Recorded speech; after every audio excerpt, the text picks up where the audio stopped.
Welcome to PolyCast, a civilization podcast focused on game strategy. CanusAlbinus, Makahlua, the main team, MegaBearsFan.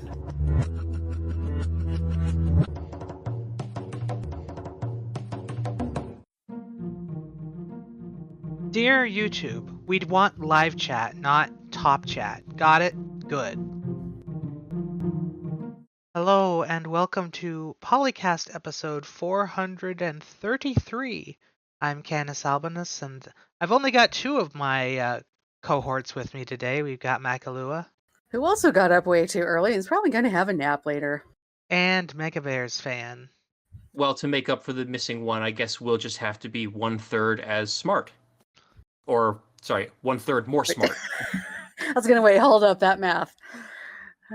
Our recording was slightly delayed by thunderstorms. Because, for some reason, a mild breeze can put out the power where I live. But Whereas I need an actual tornado, basically. I don't want one. So we'll go straight into the news, it looks like, today.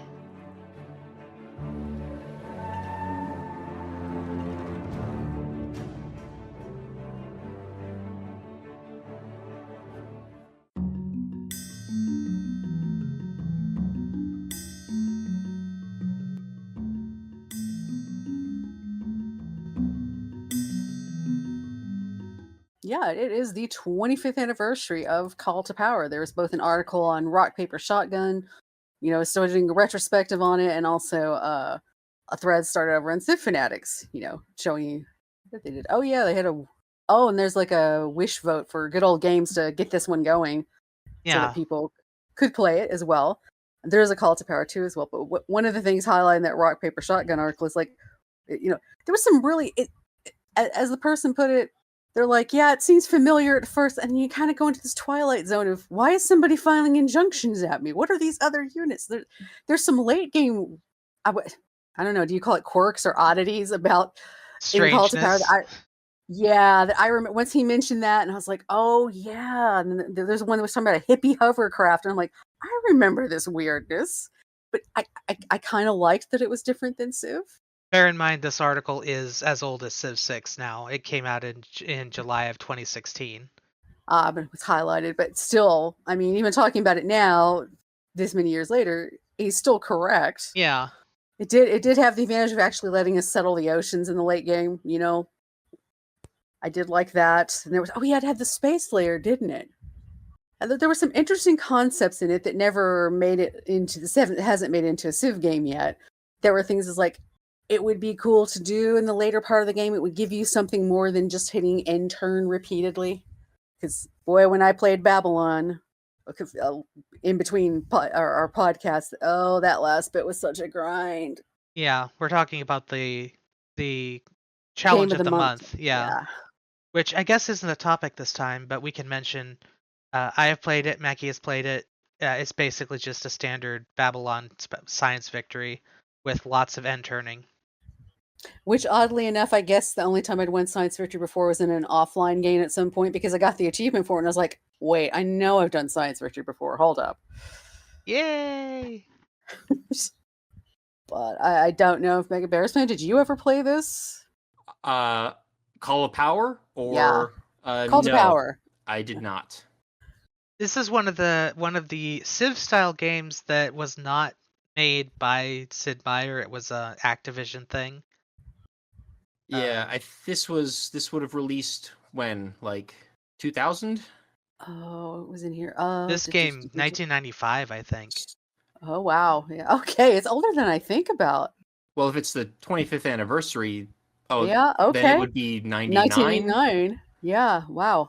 Yeah, I didn't get into Civ until like the very tail end of Civ 3's life cycle, like shortly before the announcement of Civ 4. That's about where I did. So this one was a little bit before my time. I wasn't even into PC gaming until basically I got into Civ. So it does have a much more extended timeline. It goes all the way to the year 3000, which gives you more time to do stuff with the end game things. I'm trying to think of what the other odd units were. Well, there was the AI entity. Oh yeah, don't let that happen. It's a wonder you only build once. Because then you don't get to. Because then you find out what happens if you do build it. Oh, I forgot about this one. They mentioned that the terrifying TV-headed televangelists. It's like, yeah, those were weird. Yeah, this game has some very strange ideas about what you should think the future should look like. Sounds very whimsical. More terrifying / exotic / eclectic / eccentric. It's still Oddball Cousin, and it was at least still fun to play, especially comparatively to what that would be right before Civ 2 or right around Civ 2. So it was something else that was in the line of a Civ game, but that was a little bit different from a Civ game. I don't think I ever played Call to Power 2 though, which was a few years down the road. I think by that time we were into Civ 3 and maybe anticipating 4. So Call to Power 2 came out the year after Call to Power 1. Oh, really? Was that fast? Man, oh, wait, 1990. Hold up, 1999. I know what I got distracted by. Alpha Centauri. Yep. There we go. Why should I play through all this game to get to the space part when I can just play the space part? I mean, the turnaround time for these older games was way shorter than it is now. Like a year was a long time to develop a game back then. Depending on what they wanted to do, if they just wanted to redo the rule set and not make it an expansion, then yeah, it was quick. Yeah, I mean, for sure. For a sequel built on probably the same engine, using a lot of the same code, like a year would be like plenty of time for those developers to sit back and relax. And probably not too much crunch for that one. Even 90s crunch is not as bad as current crunch. Back then, you could actually build a game on your own in a couple of years. Though you'd have to be very skilled to do it. Yeah, there were definitely a lot more barriers to entry than there are now. They didn't have nice things like Unity and Unreal Engine SDKs that let, any Joe Schmo just make a game, let alone things like asset stores and stuff like that, where you can literally just buy a game that's 99% done and then just throw in a few scripts and assets and launch it on Steam. Yeah, but those are asset flips, and we don't talk about those. Sure, but the point is the barrier of entry now is maybe too low. Yeah, probably. But the thread on Civ-Fanatics has a lot of great links to, both places where you can read about it and get into the online community, and also to mods and such. If you do, Call to Power 1 not available because of legal issues, but Call to Power 2 still has a lot of mods and stuff for it, and there's even like different versions and even some ports. So people still love this game. People still work on this game. If you wanted some more old school type Civ, but a little bit different, this would be an interesting thing to take up. A trip down memory lane. If you're like me and slightly losing your mind, this might be fun. It's like, oh look, it's Civ, but it's different Civ.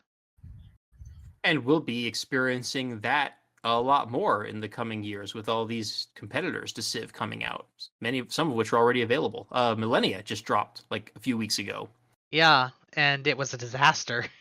Yeah, I did not hear very good things about it, so I'm kind of waiting for it to go on sale before we played the demo, and after playing the demo, I was like, oh, I think this game will probably release maybe by the end of the year. They got a lot of stuff to clean up, and it's like, no, like then they announced they're releasing it like next week. It's like, wait, what? Oh, I don't think it's ready yet, guys. Yeah, and considering how fast I noticed that all the people I watch streaming who like to do strategy stuff dropped it really fast after maybe like 1 or 2 games, it's like, ooh. Yeah, I'm a little bit worried. This might be going a little bit off topic now, but I'm a little bit worried about Paradox and the games they're publishing right now, because it seems like after the failure of Lamplighters League, they seem desperate to just shove things out, and they basically murdered Star Trek Infinite by pushing that out too early late last year and then not supporting it very well, and then laid off all the developers. So now that game's not getting any updates or DLC. That game's dead. And City Skylines 2 seems like it was forced out the door before it was fully baked. Has a lot of problems with its simulation engine. I mean, I like it. I still play it a lot. But I don't have any cities that are up over like 100,000 population where things apparently really started to break down, and now there's all kinds of drama over like the DLC and stuff like that. People complaining that they shouldn't be releasing the DLC before they finish the game. But then it's like, okay, but they sold the like deluxe edition whatevers to people that promised these DLCs, so like you can't not give the people the thing that they paid for.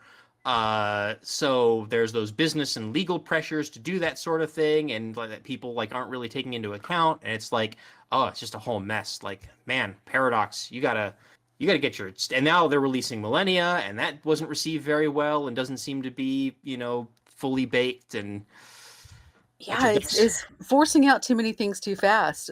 It's like, yeah, we know you want to start making money back from it, but you have a gravy train in the form of both EU4 and the Hearts of Iron series and Victoria. You've got all that going. You let that develop as long as it should. Why don't you let these other things you're acquiring develop as long as they should? Just very, very short-sighted business decisions. Like, you could have had two new and one returning IP that you could milk, right? Like, Star Trek Infinite. Like, Star Trek fans are notorious for spending lots of money on things with the Star Trek name on it, like that aren't necessarily very good.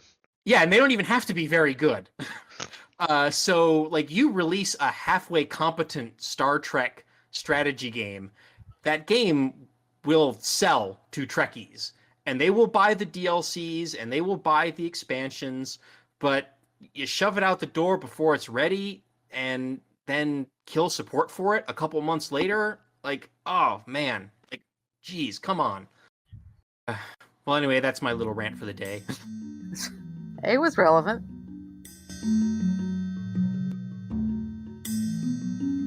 But I guess that pretty much says all we have to say on Call of Power. So now I guess we will do something that we don't do too often on this show, which is talk about cutting-edge physics research, which is way over all of our heads, I'm sure, but we'll do our best. So this is something that's been published in a lot of gaming outlets because it's tangentially related to gaming, which is a new research paper out of the American Institute of Physics, which gives new evidence that our entire universe may be part of one big computer simulation. And this paper, I have the actual paper itself open right now and was skimming through it as opposed to like the news articles that talk about it, because I'm never happy with the way that, most of the media reports on science stories. They often like sensationalize it and get things wrong and, stuff like that. Like, you can often read the abstract of one of these papers and find that it does not at all say what, news publications claim it says. But in this case, the reporting is, I guess, fairly reasonable. So this paper is about the laws of infodynamics, which is a closely related cousin or sister to thermodynamics. And basically the gist that is relevant to us is the idea that this physicist is proposing that physical entropy in the universe may be decreasing or increasing or remaining, the total entropy of the universe may have to remain constant, but observations show that it is increasing in line with the second law of thermodynamics. And that creates a bit of a paradox because it can't both be increasing and also remaining constant. So the proposition is that there is actually a total entropy that is the sum of physical entropy and information entropy, and that remains constant. And because of that, that means that as the physical entropy increases over time, the information entropy decreases over time. And that means that information in the universe is basically being compressed in ways that look an awful lot like the ways that computer compression and optimization algorithms compress data. Hopefully I got that right. So basically the safe file of our universe is getting kind of big and they keep running compression routines to make it fit on the server? That, or alternatively, it could be... All right, so I do try to pay attention to physics, and that includes some of the more out there proposals. So one of the other out there proposals has to do with the effect of consciousness on quantum, about it by that, observing it, we're changing it. Not only that, but that the act of a conscious, there's a fringe concept within that subset of physics that suggests that consciousness may cause the universe to become real.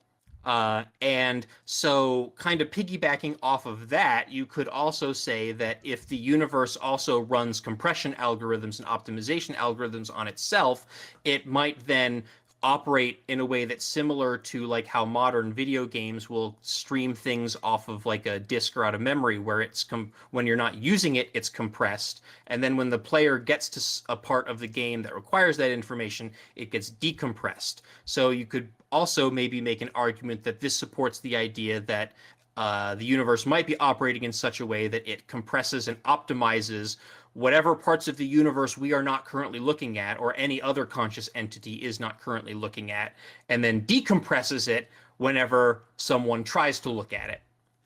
And again, I want to emphasize that that's like super fringe, like out there hypothetical physics. Like that's not something that is like supported by the mainstream researchers, at least not at this time, and I don't necessarily buy it. But it's a possibility, and a possibility that has enough math and physics behind it that it's worth considering. Because our universe is really friggin' weird. It does remind me from science fiction books, there was an idea in Heinlein's books about world as myth, that if enough people believed that a fictional universe was real, then it actually was real. It's just like over there in a strange, multi-dimensional direction. So like Oz is real, and probably at this point all of the Lord of the Rings stuff is real somewhere, or the whole Game of Thrones universe is real somewhere, like all these things. Yeah, and so there really is a galaxy far, far away a long time ago. Exactly. It's over that way. You could go to that universe, yeah. It's over there. Although I am reading through this paper, or skimming through it, and there is one part, unfortunately, the actual raw paper does not have like page numbers or anything. It's just one long wall of text. It is broken up into sections. So deep down into section 5, where he talks about the second law of infodynamics in cosmology, he says that all of this is basically contingent on the entropy of the universe being constant, which creates that entropic paradox, and that there are 3 solutions. One of them is that the law of thermodynamics is not valid. The second one is that the universe is not actually expanding. And the third one, which is the one that basically leads into the conclusion of this paper, is that the entropy budget of the universe contains this extra entropy term, which he's proposing is the information entropy. And then he immediately says, well, we're going to dismiss those first 2 because they're not supported by current evidence. But there's also recent research that I've read, or I'm vaguely familiar with, that does in fact suggest that maybe the universe isn't expanding after all, but that the apparent expansion might be the result of physical laws and constants not necessarily being constant over cosmological time. Specifically, that the speed of light may have sped up or slowed down since the since the Big Bang, or the the initial expansion of the universe. And that would explain why things appear to be redshifted, because if the light is slowing down or speeding up, it's or as it travels, then it's going to shift, towards the red or the ultraviolet on the opposite end of the spectrum, depending on whether it's speeding up or going faster. So that would kind of throw a wrench in this entire thing, because that then would mean that maybe the universe is not in fact expanding, in which case all of this kind of goes out the window, and we don't have this information entropy, and we don't have the requirement that parts of the universe be, compressed in the way that he's proposing it. So one fringe idea might be canceled out by another incredibly fringe idea.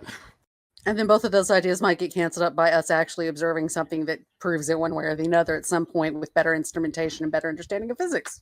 Correct. Yeah, we got the new space telescopes that recently released, and like some of the initial observations that came out from that were like we saw news publications saying, oh, was it the James Webb Telescope, or was That's it the news. Yeah, Or, that's the brand new one, right? yes. That was overturning Big Bang Theory, and it's like, No. not quite.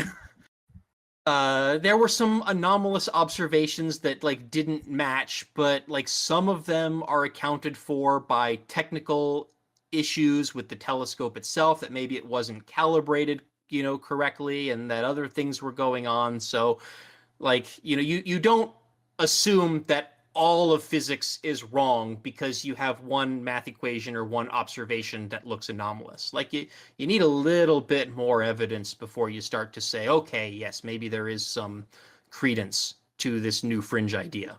There have been many things that James Webb has called into question, but disproven almost nothing. Right, yeah, there were, specifically, there was the observation that the telescope saw some galaxies that look like they should be older than the current estimated age of the universe. Yeah, and that's not surprising when you consider the effect of lensing. Right, but also, like, again, this is circling back to what I talked about at the beginning of this topic, which is the, like, disingenuous way that media outlets report on science. Oh yeah, never read this media on science. It doesn't work. Always look for the sources. If the article or blog post you're reading doesn't link to like an actual peer-reviewed paper, then just friggin' outright dismiss it. Like, even if it does. And even if it does, at least read the abstract, because every research paper, the abstract is going to be publicly available. There's a lot of research from a lot of journals that is locked behind paywalls, and that's really unfortunate, and that's one of my frustrations with the way that current scientific publications work, because it's not accessible to the general public. But at the very least, the abstract always will be, and you can read that, and in many cases, you will find that the abstract just flat out does not say what the news article or blog post you read said that it says. But anyway, so I forgot what I was about to say. Well, in the thread, at least one poster called that we're just assuming, because we don't have to assume that we're living in a 4X. We could be living in an MMO. We could be living in an RPG's universe just later on in the timeline. The fact that they jumped to 4X is like, well, yes, but no. Yeah. Oh, I remember now. The thing I was about to say was that the better way to report on those anomalous observations by the James Webb Telescope would have been not to say the Big Bang cosmology is wrong, but rather to say maybe the universe might possibly be a little older than we thought it was. Maybe, with a lot of asterisks. And even that is like sensationalizing, because it might just be a technical issue with the telescope. I remember reading that particular paper because I was interested in it. It's not all that far-fetched, but it's also like the weight of evidence is clearly on the other side, so questions. You're talking about the Age of the Universe paper? Yeah. I remember skimming through it as well. But anyway, yeah, to Mackie's point, yes. So we can talk a little bit about what kind of video game we might be in, or what kind of simulation we might be in. Is it a game?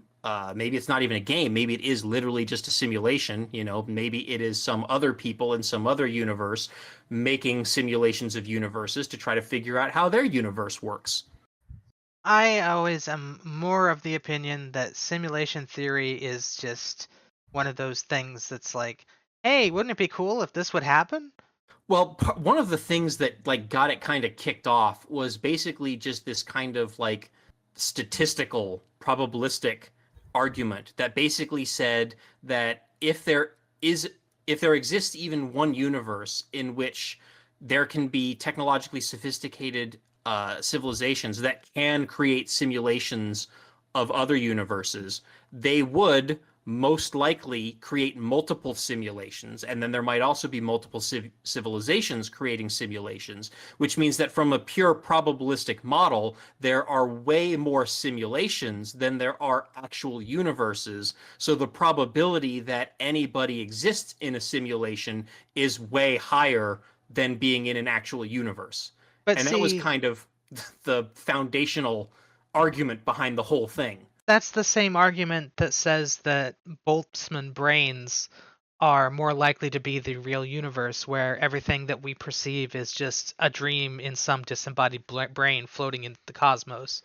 It's mathematically more likely to be that way, but it is almost certainly not that way. Yeah, and I think similar arguments are applied to other like doomsday apocalyptic cosmologies, like what is it, the Rocco's monolith? No, God, what was it called? I don't know what it's called. I just call it the failure of probability. Rocco's basilisk. Because you can say a lot of things with probability and statistics, but you can very easily get the wrong idea very quickly if you rely on it entirely. Yeah. And again, all of this stuff about universe being a simulation is all based on quirks of mathematics. It's not based on like actual observations or experiments or testing. It's all these physicists basically just saying, well, the math does not preclude this possibility. And in this particular case, for this particular research paper, it's the physicists saying, well, not only does the math not preclude this possibility, but the math actually works out in such a way that it really kind of looks like this thing. But that could also just be coincidence. I mean, it could just be that the fundamental laws of the universe create these emergent properties that look an awful lot like the things that we have to do, which are also emergent properties, to compress and optimize, computer programs so that they work on our computers that have limited storage and limited memory. There's a reason we do it that way, though. It's because it works. Right, and it could and be. There's no reason why what we do should be any different than what nature does.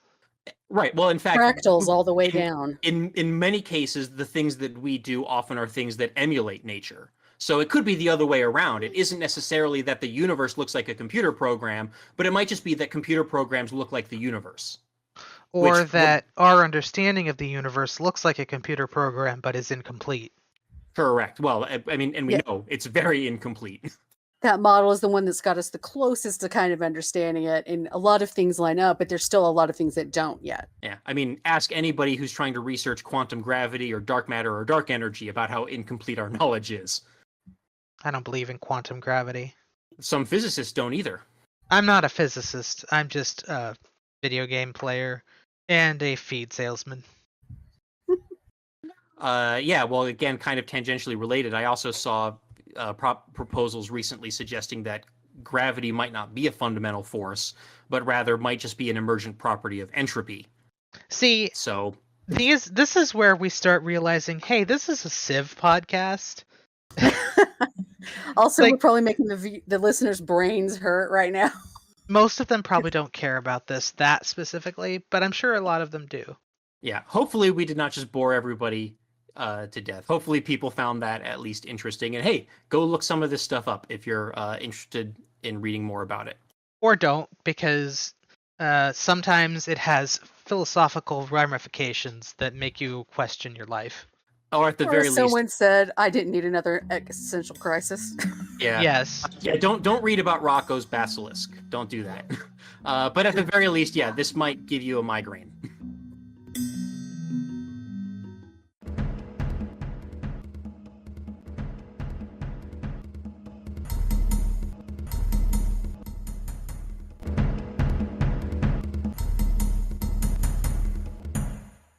Next on our topic list, quality of life mods. We're going to go to the ModCast for the first time in several years.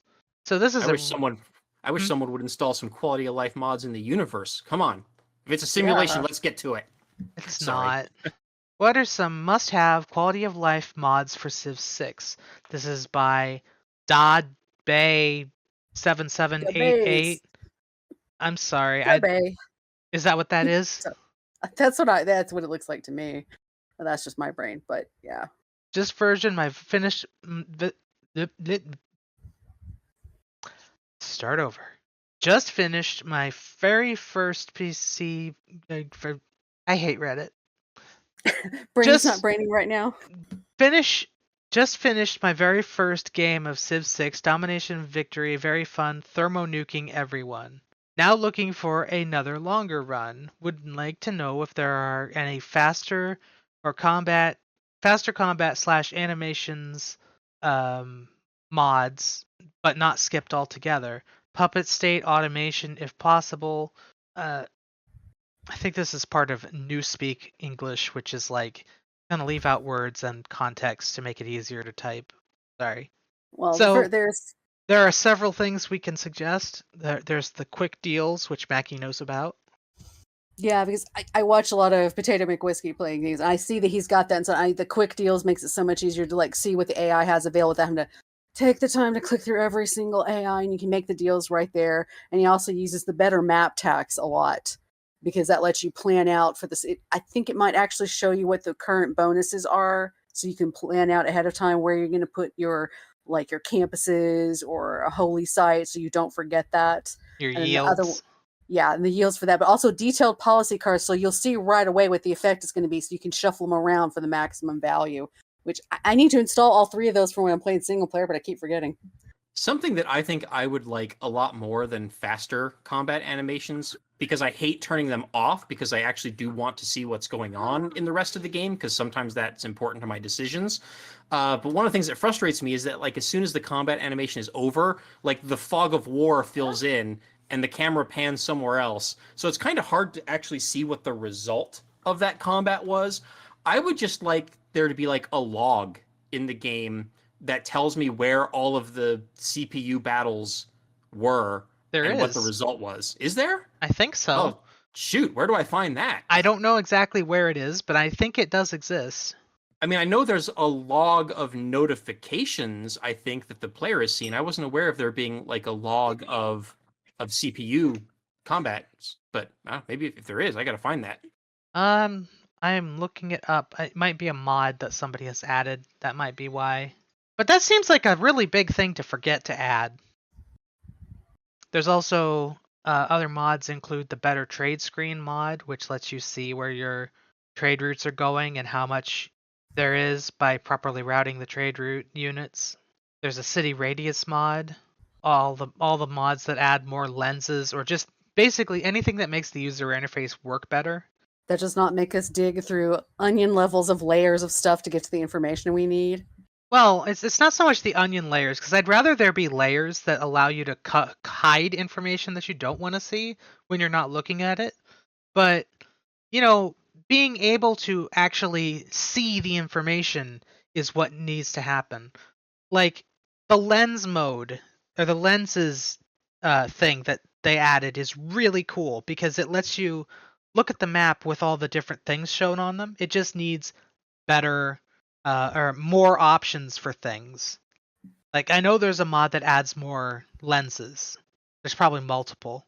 Oh, it's like we and the developers disagree on what's the high priority information, kind of. Like maybe a lens that highlights where all the battles were on the previous turn. I mean, that would be useful for some people, but not for me. Not because I don't do battles, but because I don't do battles. Ignore that. I just like more stuff to be visible when I need it, as opposed to all the time. So it looks like there's one that is called Sucritact. Is that guy's name? Sucritact? Simple UI, which adds a bunch of information to the simple mouse over without having to open panels. Better report screen, more lenses, I think is actually the name of the lens. That's the name of the lens one. There's no mod for doing anything. There's no mod for puppet state or automation, which is probably a good thing. Yeah. Well, especially if you play on a larger map, there's a certain point where managing that amount of cities is just such a grind. I think that may be more along what that player's asking for. I wouldn't want a puppet so they make their own decisions, but if I could automate some things a little better, it would be nice. There's a suggestion here that removable resources is a quality of life mod, but it arguably isn't, because it changes the player's, like, it changes normally we can't do that. Like, you can't remove resources that aren't bonus resources. So luxury resources and strategic resources, like, it allows you to harvest those, which would be great to get a +4 tile bonus on a campus before iron pops up there. But at the same time, The iron is kind of just as important a resource as the +4 science. So yeah, I mean, now you're talking about a mod that's actually changing the rules yeah, of the that game. changes the rules of the Yeah. game, changes the gameplay, changes how you'll be able to do things. But I'm going to go add those into my Steam list real quick before I forget, because I have been doing a little more single player lately. So thanks for topic. CQUI? I don't know what that is. We're I know taking it's these another- all from the thread. Yeah, well, I know that's another user interface overhaul. I don't know if I've tried it at some point, but I think it might have been one of the earliest ones. I could be entirely wrong. There's also the Civ 5 vegetation skin. That one is a definite requirement. And the only mod that I've played with since the beginning of the game, actually, is one called More Natural Beauty, and all it does is double the number of natural wonders. But again, that's something that is actually kind of changing the rules of the game, so arguable whether that's a quality of life mod. I don't know, because it's not like you get them all over the place. It's just there's more of them on the map. There's not new. That's like it's not adding new ones. You know what I mean? I call it quality of life because most of them don't actually do anything in the game other than just a few tile yields, and you know, I like seeing pretty things. No, but it does also affect like, you know, how many like holy sites, you know, are going to be high yield holy sites and where you can place national parks and stuff like that, which does actually impact, you know, how the game plays. Maybe not substantially, but it does. And that's like the ones that have been mentioned the most frequently. That's like the top 6 if you go into Steam and do most popular of all time. Top 6, that takes care of a lot of that for you right there. Yeah. Yeah, this is always something that kind of frustrates me with Reddit, is that people come on and ask questions that are like easily answered by like 2 seconds on Google. Yes, but if they did that, there would be no way for us to have a topic about it. I guess that's true. We'd have to Google our own topics. Wait, what? Are you questioning my ability to find topics? No, not at all. You've done an excellent job. That wasn't actually an indictment. I was just joking. We'll find a combat log mod. Combat log mod. Anyway, I think we're done with this topic for now. Yes.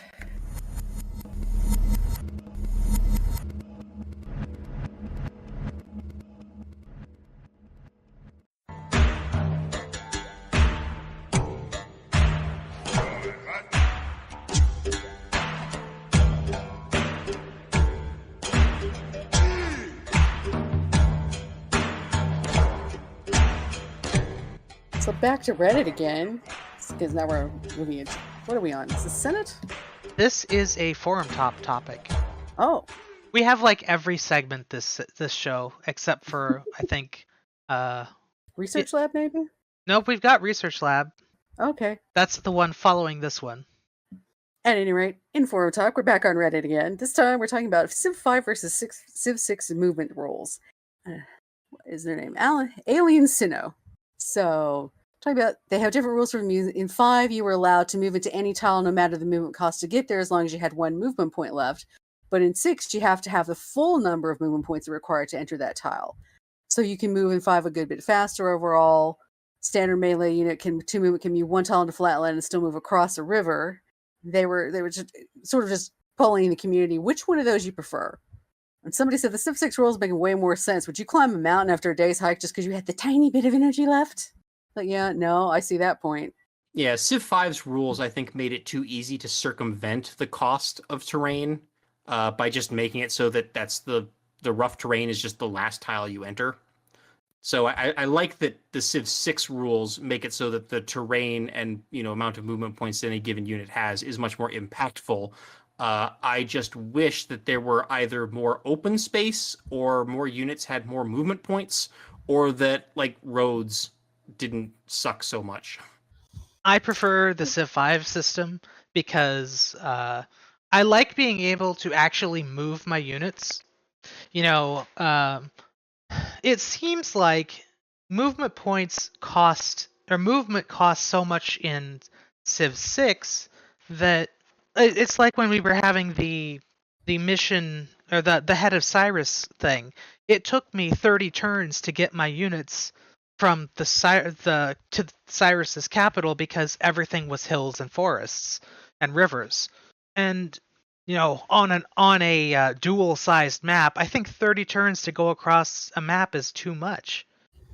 Especially since it's designed to be you're supposed to duel this civilization in the same era that you start, because that's clearly the intention. You're supposed to be fighting in the classical era, but by the time I got there, it was late medieval.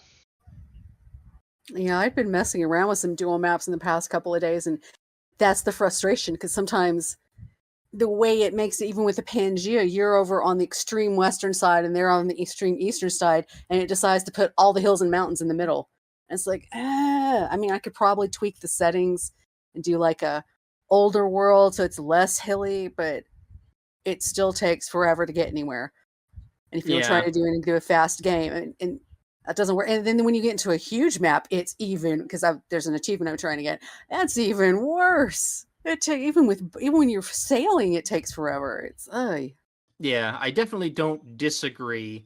But there is a post on this topic from JNR13 that says that Civ 6's principles are better, but that this game's scale just needs to adjust. Maybe make 3 the default movement cost instead of 2, and increase city distance and work radius from 3 to 4. And I think that's along the lines of like what I would prefer to see. I would prefer to see bigger maps with a little bit more space in between things and more open space and more movement range for your units so that they can move further. And then also, like I said before, like make roads better earlier in the game and make it easier to move multiple units along the same road so that, because one of the unfortunate results of the 1 unit per tile is that if you only have one road linking to places you want to go, like you can't really move your entire army along that one road and have them all get to the place at the same time. They have to move in single file in order for them to all get the benefits of the road. And if you're in the early parts of the game, the only benefit is reducing the cost of moving into rough terrain, which is like not that huge of a thing unless there's a lot of rough terrain. Maybe that's what you should have done. I don't know. Could you have, Canus, in that Cyrus scenario, could you have just sent a trade route to Cyrus earlier in the game and gotten some roads going so that moving through those hills and forests would be a little faster? Nope, because there's no way to send a trade route that far at the start of the game. Yeah, I was going to say, I was thinking the distance would be too far. You'd have to start settling in that direction and outpost your way before you could even reach his cities with a road. And there weren't even like city-states in between that you could potentially send routes to? There was a city-state, but it required you... But in order to find it, you still have to go 15 turns to get to it. Yeah. Assuming, like has happened in my case, the city-state didn't have a unit that was close enough to me that I would see it earlier. But even then, it takes, 30 turns for a trade route to go through, so then you're still 15 turns slower than just walking there on your own. Yeah, that's true. And I have noticed that in more recent games, or in Civ 6 at least, I don't build railroads as much. Because it used to be a critical thing in Civ 5 to get that even with the 1 unit per tile, but in Civ 6 it's just like, It's because you can only do it with military engineers. Yeah, that doesn't help either, but even when you have the resources available, it's like the value you don't get good value on it somehow. Unless you're moving units across the map, that's all railroads do for you. Yeah, whereas it used to be in previous civs, that was a critical thing and you absolutely needed to do it, and now it's gated behind a little bit later and more difficult, and the payback isn't worth it necessarily unless you are, like you said, like on a Pangea and trying to get somebody on the other side of the map. And also there's no economic benefit. Yeah, that's the strange part, because railroads did a lot for economies globally.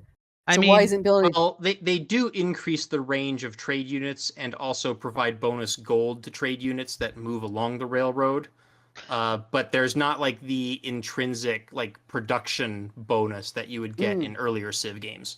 I'm going to tell you right now, I never knew that was a thing. And for me to be learning something like that 8 years into the game cycle is pretty problematic. Yeah, it could just be that I'm an idiot, but it could also be that They didn't really telegraph that railroads are useful in this game. Well, according to the Civilization wiki on fandom.com, trade routes passing through railroads receive a bonus of 0.375 gold per tile with a railroad. So it's also only like a third of a gold per tile. 3/4 That or seems- 3/8 of a gold. That's not bad. That's something at least. Although I wish somehow this is where we need UI things where it would emphasize that for you somehow, that if you're setting up a trade route, if you're doing it on a road, but if you added railroad, you could have this much. Something comparative thing. One of the problems with the roads and railroads boosting the trade route units is that, well, we have no control over the actual route that the trade unit takes. Oh God, so yes. if the railroad is constructed in such a way that the trade route just doesn't use it, I know there's also a benefit for using sea routes. I don't know if that's more than the railroad route. Usually it's like ×2. Yeah, I think it like doubles it, so it's substantially better. So in a lot of cases, if it's like a city that's on the coast or near the coast, like your trade unit's not going to use the railroad anyway. It's just going to go to a harbor and embark and go that way, because that like doubles the range and the gold of the trade route, which is better anyway, but it also means that, well, you're not using the railroads. Yeah, that happens even early on in the game, because there's been a couple of games where I wanted to have some on land roads between my cities. It's still very early, but it defaulted to trying to use, because they were all coastal. It's like, oh, I'm just going to go around the coast. I'm like, no, I need you to build a road. Yeah, that happens too. Historically, sailing was the faster way to move. And it's also frustrating because like the military engineers can build both rails and railroads, and the gracious mercy from Firaxis is that they do not consume a charge when they build a railroad, but they do still consume charges when they build regular roads, which is kind of weird. So and they only have 2 charges. So every military engineer is only building 2 tiles of road if you want to build a road, because your trade routes aren't taking the routes that you want them to take to build those roads. So it's prohibitively expensive to manually create roads under those conditions. Yeah. And a lot of places built the roads to build the railroads in real life. So it's kind of like, guys. Yeah. It would be nice in the early part of the game to have a way to build roads when you can't get the trade units to do that. This is how we've done it in many other civs. Yeah, sometimes I just want to shuffle my builders along the roads to improve my land. Come on. Yeah, I think you almost need a mechanic to modify the mechanics where like military engineers are available a little bit earlier and have way more charges, but just make the like cost of building something like a fort, like give military engineers like 20 charges, so a military engineer can build 20 tiles of roads, but then make like building a fort or something like that cost 10 charges. You know what I'm saying? Yeah. How about we just get rid of the military engineer altogether and just use a worker? like we used to? Yes. And I mean, then the same thing applies too. Like, you can still have building a road cost a charge, but just give the builder way more charges and make, other infrastructure cost more charges. So again, give them 20 charges, but make improvements cost like 5 charges, right? Or 10 charges, and roads only cost 1. Or you could just have the worker and the builder. Yeah, you could have a farm because it's on flatland and simpler be 5 charges, but building a mine is 10 or something like that. There has to be a way to put that on a builder unit or builder or worker / whatever you want to call them, and make that work. Yeah, balance. And heck, you can maybe even make building on rough terrain cost more charges too, if you had a mechanic like that, if you wanted to. I'm not saying that's a good idea necessarily, but it's something you could also consider. So, it might be more cost efficient to build your roads over flat terrain than to build them over hills and, through forests. Anything else anyone wants to say about movement rules? Oh, I think we covered that one. Yep.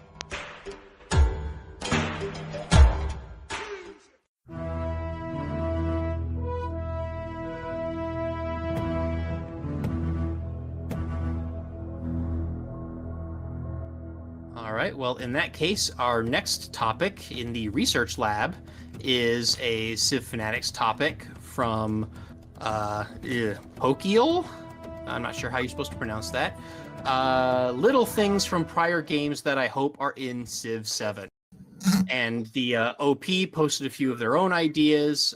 They want the jerseys system from Civ 6, which I believe is where you can like change the colors of the civilization's flags and units. Unique palace graphics for civs from Civ 6. I assume they're talking about like the different architectural styles, right? They're talking about I guess they say from Civ 6, so I guess that's what they're talking about. I always figure they're talking about the throne room thing. Yeah, I saw unique palace graphics, and I immediately thought of Civ 3's. Because we haven't the throne. Yeah, we haven't in so long. But yes, to keep having the different civs from different areas of the world retain in the earlier ages their unique architectural aspects. Absolutely. Well, yes, definitely for sure that. But also, like, hey, maybe there's room for, like, maybe we can design our own palace and it be a 3D model that exists in the capital instead of just a 2D screen. Like, that could be cool. Also, named geographic features from Civ 6. I think that's here to stay. Other games are doing that too. That's in Humankind. I'm pretty sure that was in Millennia. It'll probably be in Aura. I think that's a feature of 4X games that is here to stay. Even in space games, like I was playing Star Trek Infinite, and there's like big nebulas and stuff like that, and they have names. So that I don't think is going anywhere. Named continents, same thing. Easy mod setup for multiplayer games. Being able to set them up easily and use mods is probably pretty important. So yeah. Different musical themes for peace and war from Civ 5. Now, that one I have mixed feelings about because I love Civ 6's soundtrack. I love that every civilization has its own unique themes, and I love that those themes change over the course of the game. I mean, I guess I would not complain if every civilization also had its own unique war theme, and that theme also changed over the eras. But, I mean, then you're talking about doubling the amount of music they have to create and record. Yeah, that might be the one thing that stops it from happening. I mean, even if every civilization only has one war theme that they use for the whole game, like that's still a lot more music to record. So, I mean, it would be nice to be able to have both, but it is kind of asking for a lot. And if given the choice, I like Civ 6's soundtrack and the way that's designed a little bit better, personally. Let's see, different graphics for terrain on different continents from Civ 5. Yeah, sure. Atolls from Civ 5 and reefs from Civ 6. I am very pro having more water features that make navigating and warfare in water a little bit more interesting. So yes, for sure. And We Love the King Day from Civ 5 is the final thing that the OP proposed. I'll go ahead and throw out mine. My big number one thing that I want to see come back, and I've beaten this dead horse for years now, is I miss hidden nationality on privateers, which was in Civ 4 and Civ 4 colonization. Me, personally, I think that one of the best ways to make navies a more necessary thing for civs to build is for there to be piracy on the open seas, so that you actually have to build navies to protect your trade units that are crossing oceans. And the barbarians, which is currently Civ 5 and Civ 6's solution to that, just aren't doing the job. I think we actually need other civs and other players to be able to harass trade while not at war. And in fact, something that's new that's in other 4Xs that I would like to see in Civ is the ability to have skirmishes without a formal declaration of war.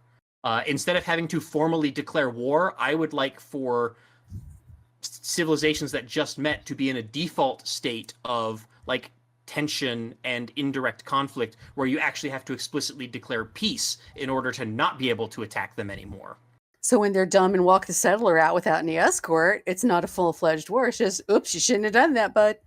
I mean, maybe attacking civilians out in neutral territory should be like an automatic spell that goes to war. I mean, war crimes maybe should be responded to with force, but yes. I mean, ideally, the AI should be smart enough to know to not send unescorted civilian units, because even without open declarations of war, there are still barbarians are a thing that's in the game. Yeah. So you shouldn't. Also, if you fight over a goody hut, they took that goody hut, you attack their unit. Oh yeah, like even maybe have a mechanic where it takes like a few turns to get the reward from a goody hut, and someone else can come in and fight you over it. So many times I've been sniped. So that would be my big thing. I want hidden nationality to come back, and maybe also the ability to have little skirmishes without a formal declaration of war. Anything that you two would like to see come back from old games? I'd like a colony, so I don't have to build a city just to get the stupid oil and the stupid tundra. Oh, God, yes. So many times. I do not want to have to build the city and have all the extra overhead and things for the city just because I critically need like oil or uranium, or even in the early game, sometimes the iron is way out in the tundra. And it's this terrible and viable city that's just going to sit there and suffer the whole game. Why can I not just build colony? I do miss those. You're talking from Civ 3. Yes. Mackie, anything in particular you want to throw out there? Before we start reading the stuff that's on the forum? We don't have to read it all, but Well, no, but somebody did talk about, and this has to do with the loyalty stuff, but the population units having their own cultural identity thing. Where you can have a city that when you first take it over, it's all Egyptian and you've come in as Rome, and it slowly becomes more Roman over time and less likely to revolt. Yeah, so the demographic system from Civ 4. Yeah. Or how about just the demographic screen from Civ 5? Yeah, it just felt more natural. It's like, okay, I've just taken over the city. It's still mostly them. Yeah, it's rioting. But as you had a chance to sort of integrate it into your empire, which because that's the thing I want them to take out is the current loyalty. I just still don't like it.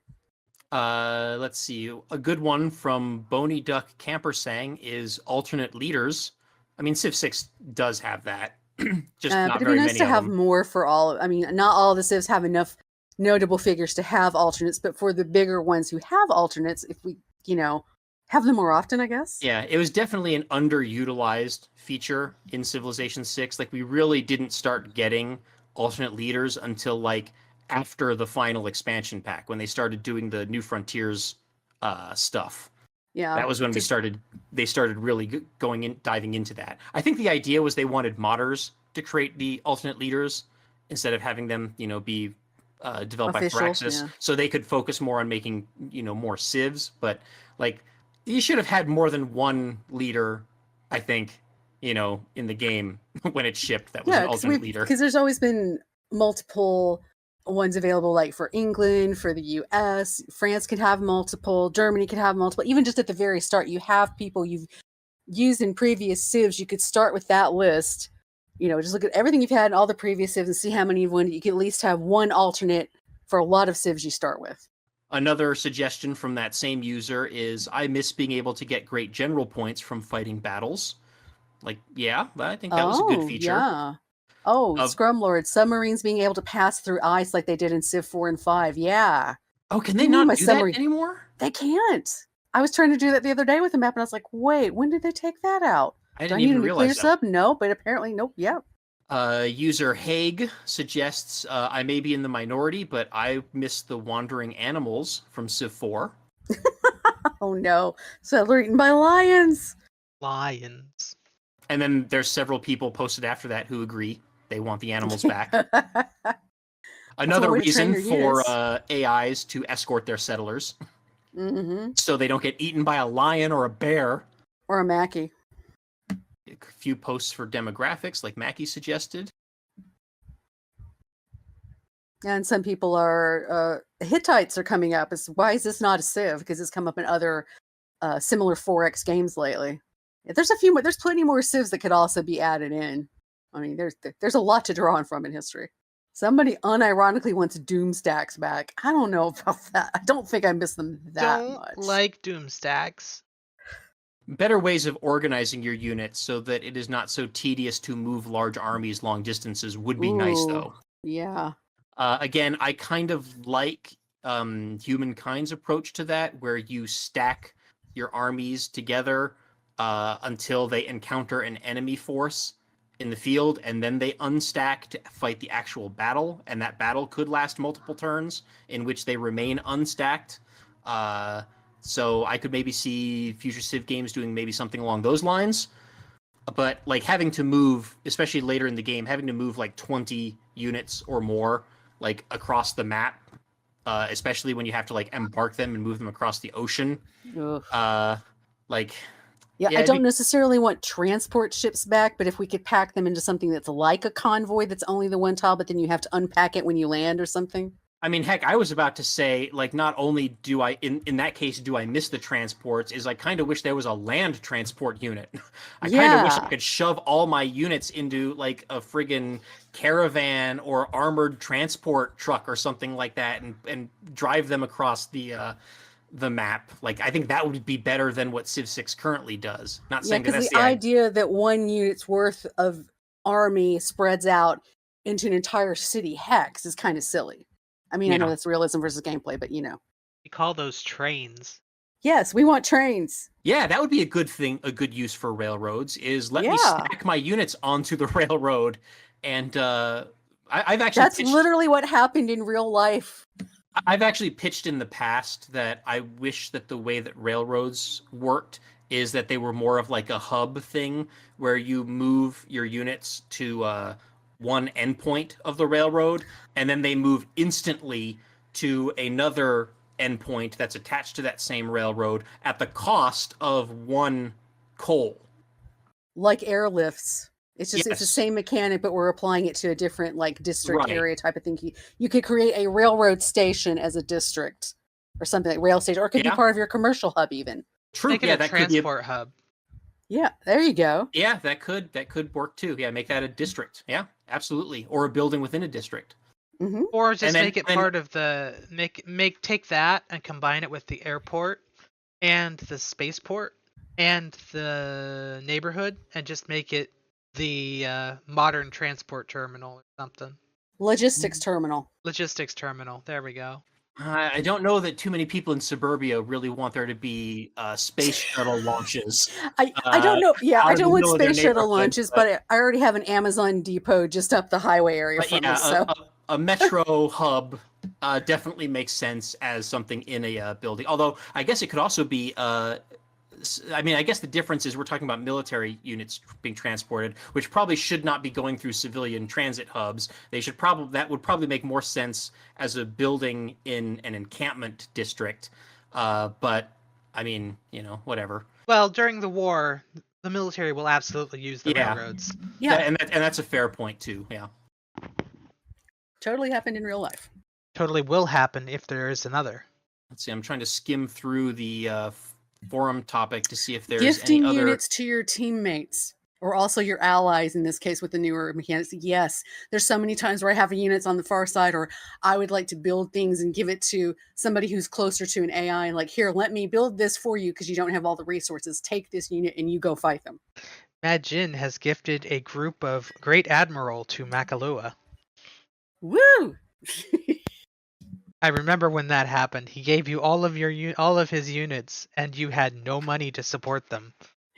Well, that is a little bit of a problem because you could, in multiplayer, you could troll somebody pretty hard with that. But in a cooperative game, it would be useful to be able to help support the other if you're on a team with a player to help support them if they're having trouble.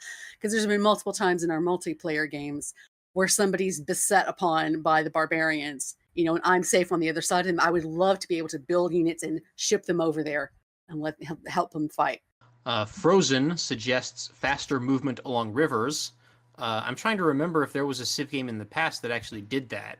Ooh. I know Humankind actually puts rivers inside of the tile, and when you enter a river tile, the units basically embark and then travel along the river at embark speed instead of at land traversal speed. But I don't remember Civ games doing that. I don't think they ever did. I know there's trade over rivers, but in Civ 4. And Civ 5, I think, too. I don't remember there being a Civ game where like moving parallel to a river increased your movement speed, but maybe there was. Again, I never played Civ 1 or Civ 2, so maybe that was in one of those games.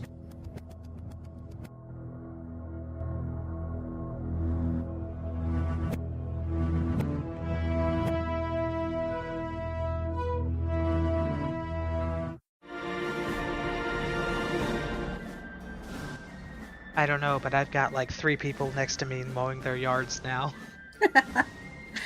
That's how it works. It's Sunday at noon or Saturday at noon. We might as well mow the lawn. We have anything further on this topic, or should we just wrap up the show? I think we're good. Yeah, we don't have enough time for another topic, so. All right then. Well, this has been PolyCast episode 433. I'm Makahlua, and joining me today, CanusAlbinus. I'm declining by the minute. Help me. Go have a nap. I need a nap. MegaBearsFan.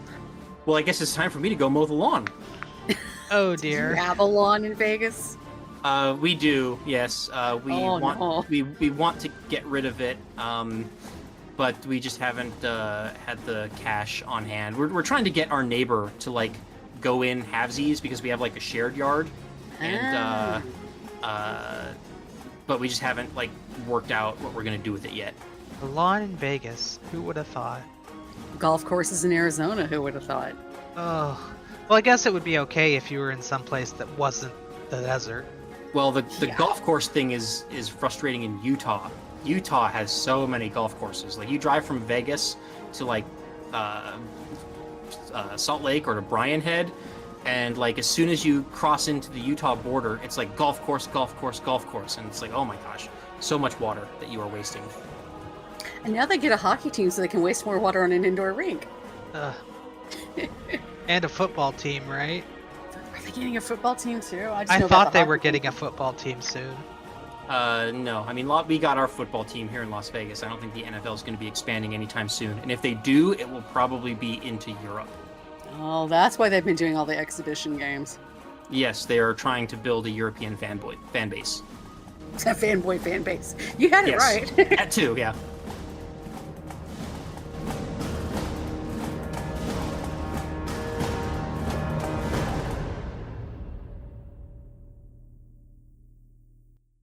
Civilization 3, 4, 5, Beyond Earth, and 6 sound clips. Copyright Take-Two Interactive. Copyright the PolyCast at thepolycast.net.